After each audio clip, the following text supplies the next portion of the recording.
Danas na stazi novi takmičar. Halo, dobar dan. Dan. Dobar dan. Dobar dan. Vi ste? Milica.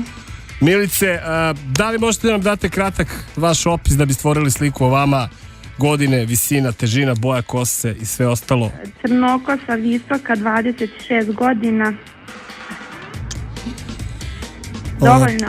Pa dovoljno, može se reći. Jednom rečju osoba prijatne spoljašnosti i još lepše unutrašnjosti.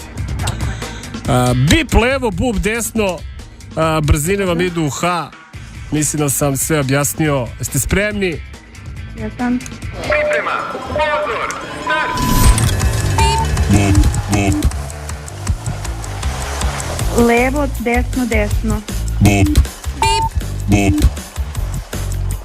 Desno, levo, desno. Bup, bup, bup. Desno, desno, desno, levo. Tako je, bravo. Levo, levo. Tako je, Milice.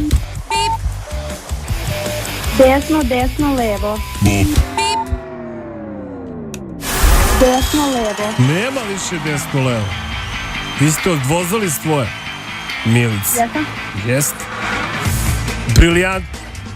Ovaj stil Miličin me podsjetio na slavnog bugarskog skijaša Popangelov.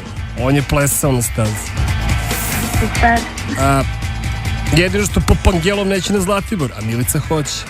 Milice, osvojili ste produženi vikend za 2 osobe na Zlatiboru u Palisadu. Bili ste pod pritiskom jezivim, ali ste ujedno i pokazali karakter. Bip bup za danas završen. Nema, gotovo.